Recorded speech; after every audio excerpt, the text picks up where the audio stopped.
welcome back to the show. It's another episode of I Quit My Band. How's everyone doing tonight? I'm doing well. Shirt?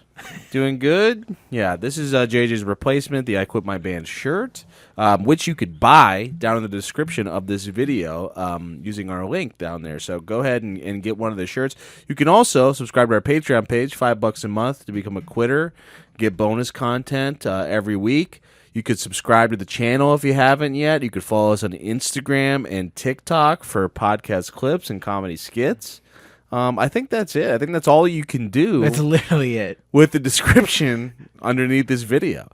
There's a lot of options there, and it always, fucks me up saying all of it. Yes. It's a lot to say just at the beginning of this, but yeah, I think we're ready to go. We're doing a second review tonight.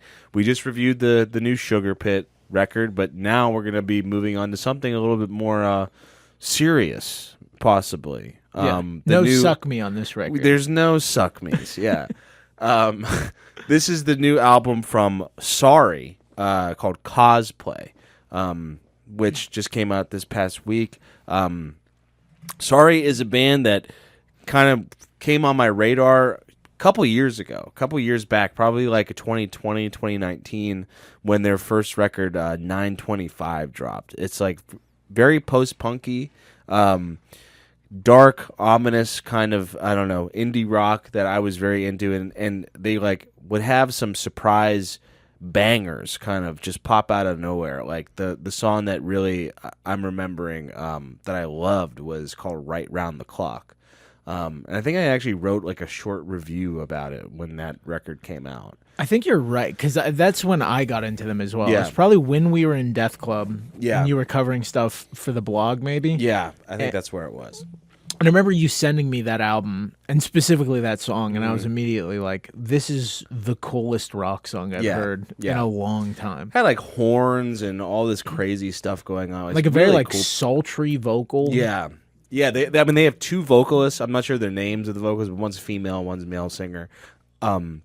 And they have like such a weird, like cool dichotomy between both their voices. Like the female singer has like very like this kind of like cute, like small mousy voice, and then you have the guy who's like it's very like deadpan. It's British deadpan guy. Post-punk British guy, the classic. The classic. Dude. Yeah. Ian, whatever, dude from Joy Division. Ian, I was never mind. I was gonna say something else, but I'm not gonna say it. Yeah, I really like that album. I did find that like when they wrote a banger, I was more into it than like the album tracks. Like that and Starstruck were two songs that I was like continued to go back to. Whereas the rest of the album was kind of just in that like post-punk, but not. I didn't feel like it quite had the identity that like Squid or Black Country New Road or some of the other post-punk bands of that time had. And then their follow-up to it, I felt like was a step even more in a direction that I wasn't as crazy about, where like the production was good and there would be times where you would get like another really good rock song. Yeah. But for a lot of it, it felt like weird tinkering layers, and that album is called Anywhere But Here. Yeah, Anywhere But Here. It sounded really cool, and there's a lot of like interesting stuff on that record, but I think like being introduced to them with Right Round the Clock kind of like fucked up my calibration for what to expect from the band, where it's like, damn, if you can write a song like that, why don't you do it more? Yeah, no, I had the same thing. Like it definitely fucked up my Sorry calibration. Yeah, like Starstruck and even the song In Unison off of that first record, and definitely Right Round the Clock. And I feel like there were some others that I'm like not remembering because I haven't listened to that record in a while. But it was just like this. I was kind of surprised that they weren't being like immediately like pushed up to the regard of like a Squid or a Black Country New Road or like Ice Age or Black Midi or something, because it seemed like they were like on that level, at least with like production and performance and songwriting. But yeah, I think they do like they overload their albums a little bit with more album tracks than they do like with the bangers that they so clearly can make. Fontaine's DC is another one that like I feel like they're kind of fitting more in line with. Definitely with the new record. That's how I felt with the new one. Like it reminded me a lot of the DC Fontaine record. Romance. Yeah. Romantic. Yeah. From the Dr. Fontaine's Dick DC Cock Fontaine. The album Romantic. Yeah. Yeah, there's I was like pleasantly surprised by this record in the ways that it wasn't what I was expecting, but in like a cool way. Yeah. Like for me, I got like much more trip hop vibes. Yeah. And especially after hearing the previous record, which was a bit more produced, a bit more layered. Like this one's a lot more stripped back. And like when they do add in like the production elements, they're very strange. Yeah. You know, like really weird noises. Like there'll be like strange vocal chops. Yeah. Yeah, I can definitely get the Fontaines in just the like the musicality and the like vocal performances. Yeah, it was weird. Like I had the same. I haven't listened to Romance in a while, but I had flashbacks of listening to that record and favoring the slower, like mid-tempo, weirder ones over the like rockers that they had, because this album does slower mid-tempo like balladry so well, and whenever it even tries to, and like there's only like maybe 2 songs on here that I can really point out as like kind of even attempting to be rockers, and yeah, they're both of them are like my least favorite on the record. Like I feel like songs like Life in This Body and even like Waxwing and Magic and Jive like ended up being like ones that I was coming back, like the back half I was just like kind of really like obsessed with after listening to it. The Waxwing is awesome. Waxwing rules. Waxwing is like drive core. Yeah. Like those synths, like Yes. how deep and heavy they are. It comes in and you're just like, this is like, it's like a Billy Idol song, except like just spookier and weirder. Yeah, It's so cool. Yeah, and like towards the end, like this like almost like Stranger Things level arpeggio comes in, but they earned it. They do earn it. Yeah, I'm okay with it. I really also do like the "Oh Mickey, You're So Fine" interpolation. Yeah, like it definitely caught my ear. It's a little weird. Like it feels like it should be more like I don't know, like poetic, kind of like deep meaning lyrics that should go there, because it is like the big hit in the song, but I'm okay with, a throwback to Mickey. Oh yeah, that's fine. I don't even know who sings that song. I used to be able to pull that, but I haven't watched VH1 countdowns in a very long time. I haven't watched I Love the 90s in a while. If I had just watched Michael Ian Black talk about it on I Love the 80s, I would have it like that. Michael Ian Black, Mo Rocca, Paul Shear. Oh yeah. Who's John Mulaney? I think was one of the guys too. Oh, he must have been a late dish. I think he was a late dish. Yeah. Yeah. I like. There's a lot of space on this record, but the use of the space I found really well done, and like she has a really cool voice. Yeah. And I like the way that a lot of the songs employ it. It's like she's often distorted. Yeah. It's like lower in the mix. You're almost fighting to listen to it. Like one of my favorite songs on here is Jet Plane. Yeah, I like Jet Plane a lot. And she has like a very strange delivery, like the hours and hours. Yeah. I was going to say like it just feels like she's completely not like, she's not serving the music at all. Like she's not trying to serve the music at all. She's just kind of doing whatever she wants to do as a vocalist, but it ends up work. Like she's kind of like, I don't know, she's letting the music like kind of interpret what she's going to do, but like in this very monotone way. Like when she even says jet plane in the song, it sounds like this weird, like she's not even really enunciating it. It's like jet plane. Like she's just kind of humming things. Like it's very, I don't know, it's very quirky and odd, and like it has this very like I said before, like tiny mousy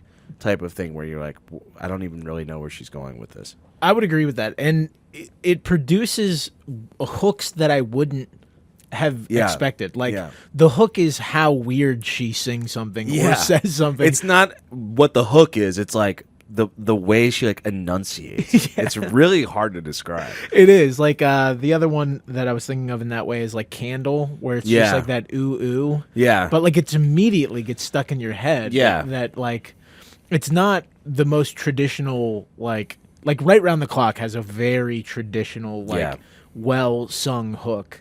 But a lot of the things that kept me coming back to this record are just like this weird combination of either like her vocal performance or production elements, like things that would come in weird ways. Yeah. Like trip hop is probably the closest I can think. Like this doesn't feel like a post-punk album, but it feels like maybe somewhere between like the dark broodingness of Massive Attack and then like the sultry singer of Portishead, like somewhere in the middle of those two. That's probably why I like it so much, because I've been listening to a lot of Massive Attack and Portishead, and Massive Attack's a good call. I didn't really think of that, but yeah, there's like all these like weird little like asides that happen in songs where you don't really expect them to. Jive is one that I feel like has all of the elements that we're talking about. Like the I can't remember the lyrics on that. It's like I want to jive, but my body doesn't let me, or something like that. I can't remember what that line is in the chorus, but like the way she sings it in the first half of the song almost has like an ASMR quality. Yeah, to it's it. like fast. And Yeah, like, yeah. But then in the back half of the song like completely switches into like a different key, and then like half of that chorus is like very distorted and abrasive, and then the other half is like back to the ASMR thing. It's hard to follow, but it all like makes sense in a really like, I don't know, from a production standpoint, it's just really weird and creative. Like I dig what they were doing with that. Same here. Yeah. Yeah, like I wouldn't have like being into like half of 925 Yeah. and not really digging the follow-up. Yeah. It was kind of hard for me to say what even I could expect or want from them. Yeah.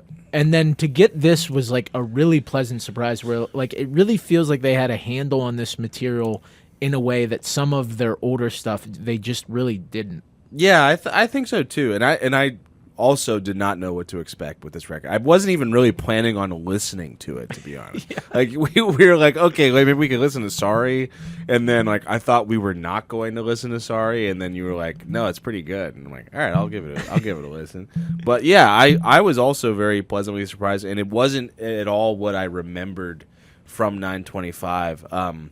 Like I feel like they were just doing soft like really well. Like my favorite song on this record is probably Life in This Body, which has just a really, really strange and like soothing vocal melody, and it features both of the singers, which I think the whole record is just her. Mostly her. Yeah. I think he might do some backups, but on Life in This Body, he like starts the song. He starts the song and she comes in on the back half. Yeah. And I agree. It's a really like it starts off so sparser than anything already on like a pretty sparse record. Yeah. And then by the end it gets like lush.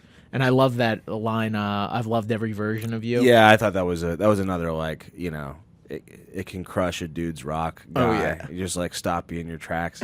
Like this isn't a game anymore. This ain't no game. This ain't no game. Yeah, I was listening to it like after Today Might Be the Hit. Like that's kind of like an upbeat, you know, it was one of the singles. It's kind of like an upbeat, more poppy song, and then you get Life in This Body after. You're like, oh, they're serious about this. Yeah. There's another really good lyric that I wanted to shout out. It's on, what the hell is that song? Love Posture, where Love Posture, 4 hands, 4 feet, a monster. I really like that lyric. Like, and the way that it's like employed, like after she says a monster, the song gets like really like fucked up and cool sounding. For some reason, I'm not remembering that song as well as the others, but yeah, I'll have to give it another listen. That is a cool line, though. Echoes kind of like, it starts the album off on kind of like a more energetic note, but then it kind of gets a little bit annoying after a while. I felt like it just kind of goes on for too long, and that was one part of the record where like I was more like just kind of you know, like, oh, her voice is kind of killing me here, because it was just like, I can't even remember how she enunciates, but it's just like echoes, echoes, like it just keeps going and going. And I get that, like, you know, the echo thing, but yeah, I didn't like the way that the record started off, which is why I don't know, like when they try to make like a big kind of rock banger, it just doesn't work out the same way as they do like haunting and slow and weird. I definitely think the slower tempo stuff, I would agree with that. I do like Echoes as kind of like an introduction to the vibe of the record, because it starts off sort of conventional and then you start getting those like weird like half step downs. Yeah. And it does like kind of throw you off as a listener. It's like, well, am I getting like the sweet, sultry kind of like weirdo pop vocal? Yeah. Or is this like brooding, menacing sort of vibe going to be throughout? And the answer is yes. You're going to get a lot of both. You're going to just, it's going to be both. Antelope, I liked a lot. Candle, I liked a lot. If there's one song that another one of the songs that I was kind of like, with was maybe Magic. I felt like that was another like kind of repetitive one. I liked the melody on it, but it's super catchy. Yeah. Like from the opening piano, yeah, you already have that kind of like head nodding sort of like melody stuck in your head. Yeah. But by the end, when it's like a chorus of like Magic, it does get a little grating. Yeah, a little bit. It's just she just says it too many times, and then it starts to. It's like when she says it too much, it feels like the words start to lose their meaning a little bit. Like I kept thinking she was saying "my dick" after a while. Hell yeah, dude! I was like, you've been listening to a little too much Sugar. I was listening to too much Sugar Fit, too much Suck Me. I was on a Suck Me repeat binge. Yeah, and I like Into the Dark. Into the Dark's cool. Very moody, and like it has like this cool kind of like drony guitar lick. Yeah. Yeah, I think like mostly I'm impressed with like just how engaging of a listen this is without any really conventional pop anything. Yeah. Like it's catchy in a pop way, but like all of the songs all kind of have like they're made of arrangements more than parts. Yeah. You know, like you can't really like point to like chord progression. Maybe on Life in This Body. Yeah. It has like a pretty standard chord progression, but like a lot of it is like just like these weird disparate parts that they're able to put together in ways that's like kept me engaged as a listener. Yeah, it is like tough to follow in that like in just more of like like a storybook adventure type of way where you're kind of like interested to hear all the shifts and changes. I didn't know what to expect with this record, and I was kind of my assumption was that I just wasn't going to be into it, but yeah, like listening to it just like in passing, just while you're like, sitting like doing work or something, like there's so many songs that just catch your ear and you're like, wait, what the fuck just happened? Like, how is this record like doing all of these crazy things? Should we just move into the CAs? I feel like we're here. I think we're here, dude. Yeah. We've arrived. Yeah, we've arrived. You can go first. Yeah, I ended up really liking it. I kind of felt the same way. We were just looking for stuff to review. Yeah. I knew of Sorry. I'd listened to the last two records. I was like, all right, we'll give this a try, see what's going on. And I was like pleasantly surprised by how much I enjoyed it. And like to hear a band who like there's parts of what they've done before I can hear in what they're doing now, but I wouldn't have expected this, you know, like this very like accomplished type of trip hop sound, and how creative the songs are, both in like their construction and what makes them compelling. Like different songs, there are different things that ended up getting me interested. Like some of them are like these really cool strings. Some of them are these like strange pieces of atmosphere where it's either like a distorted something I can't make out, or like a weird vocal chop sample. I really like the singer's performance throughout. There are definitely like idiosyncrasies to it that you're either gonna like love it or hate it. But for the most part, I just found it like really cool, like what she was able to do on some of these parts, and like the character and personality that she was able to put into it. And like I said, that like weird thing of these hooks coming from just the way you say something is kind of cool. I think like it's probably an album you have to be in a mood for. Like it's definitely like a vibier, moodier record, which if you've listened to this show enough, you know that's typically not our bag. Yeah. But I think that like the musicality and creativity made this like a pretty impressive record for me. So I'm thinking I'm going to go 7.6. 7.6. Wow, that's pretty high. For an album that we didn't expect to just like at all. No. I did want to shout something out though. I looked on their Wikipedia. They have a member called their in parentheses there's their name, and then in parentheses they're called the Vibe Manager. Oh hell yeah! So they not only, I mean, they've made this vibe on this record, but it might be due to the Vibe Manager. Oh yeah, he got his vibe management certificate from DeVry University. I went to night school for vibe management. Yeah, I got my doctorate in vibe. I'm going back for my master's in vibe. Yeah, dude. Yeah. It was either hospitality and hotel management or vibe management. I was either going to become a doctor or a vibe manager. You just get like a tapestry and a bong. I think I went the right route. Oh, you dude, know? it fucking worked out. My parents are super proud. They are so happy I didn't become a doctor, and now I'm a vibe manager. I just imagine all the musicians like working hard for weeks, and then this dude comes in like barefoot, wearing like a fucking like just poncho. Dreadlocks. Yeah. We're gonna go reggae. Yeah. Let's do reggae. I think that's the move. I've been spending a lot of time down on the islands, and that's what they like down there. That's the vibe. It's like Rick Rubin. That's basically Rick Rubin's job is vibe management. Rick Rubin is a vibe manager. That's for sure. I think he would tell you that for sure. He'd be like, that's if he would see that someone else was called a vibe manager, he'd be like, finally, I have a job title. Yeah. Quit calling me a record producer. I don't know what any of this does. I don't do that at all. But yeah, I'm gonna have to agree with you. I don't know how if I feel with the score, like I don't know if I'm gonna go that high, but I definitely agree with you that this kind of came out of nowhere and really impressed me. I hadn't listened to this band since their first record and kind of knew them for like big bombastic hooks like on Right Round the Clock and Starstruck. And I don't think this record has big bombastic hooks, but it has just like these weird little earworms. And yeah, her voice definitely makes it more of an interesting listen than it like is on the surface, I guess. Like those little ASMR moments or like little just weird quirky moments where you're just like, how is she making me want to listen to this just to hear like, it's like when you see something in a TV show of like someone eating dinner funny. Yeah. And you're just like, how is that funny? You know what I mean? It's like the way we like quote movies where it's just like the way a guy says something. Right. And you're just like, it's funnier because of the way, but I can't quite describe why. Yeah, I felt like that on a lot of this record, just with the way she enunciates words and just sings phrases.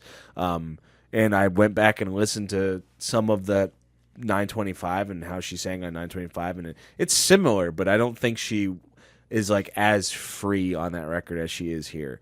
And yeah, this record has not a ton of like bangers on it or anything, but it has a lot of really interesting listens. For me, the back half is a little bit more impressive. Like when Life in This Body comes around, like I feel like it really locks into like a mood. And I really enjoyed that back half, and it made me like really appreciate the first half a lot more too.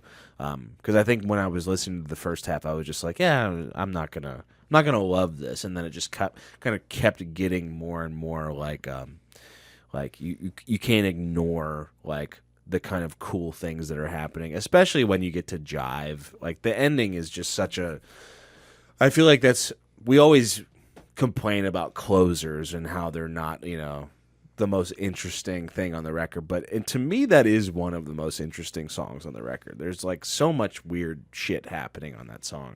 I'm going to give it a 7.4, which is a 7.5. I think that's a district vibe management. Hell yeah. That's a district vibe manager. Hell yeah. Management? Manager. I think Manager, yeah. That's a vibe manager. Hell yeah. For Sorry. Just been splitting right down the middle, which I love. Yeah. Tell us what you thought of this record. If you haven't checked out Sorry yet, go ahead and check it out. The album's called COSPLAY. We're giving it a vibe manager out of 10, and I can't wait to just find out what a vibe manager does, or if that's a real thing at all. Yeah, and if I can blow up my life to become one. I'm just gonna email bands and be like, there's this new thing going on. Everyone's got a vibe manager. I'm thinking, I mean, your tunes sound great. The vibe could use a little management. The vibe could use a little bit of, some structure, some format. I think I could really bring that to the vibe. Yeah, I got incense and a beanie, and I could really totally just vibe curate the vibe of the band.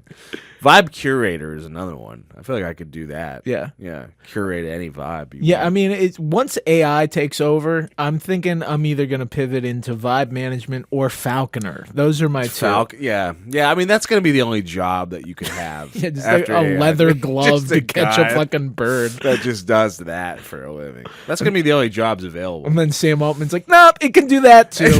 Actually, there's an AI falconer that's gonna be taking over. All the ROI on falconing is going to be crazy. Yeah. Tell us what you thought of this record. Go listen to it if you haven't yet. Comment down below. Subscribe to the channel if you haven't. Follow us on Instagram and TikTok for podcast clips, comedy skits. Subscribe to our Patreon page. $5 a month for bonus content. We're going to have a new episode coming out here this week. Weekly episodes come out all the time, so go check it out. Get the shirt in the description as well. The shirt didn't give its score on this one, but I think it's fine with a 7.5. Well, it's managing the vibe, dude. It's actually managing the vibe. Yeah, I mean, look at that's a vibe. Right that there. is a vibe. Yeah, that's just threw that shit. Yeah. So that's really the vibe of IQMB. That's the vibe. Laundry laying about, covering a jacket. Yeah. All right, that's the show, everyone. Go listen to Sorry. We'll see you next time. Goodbye.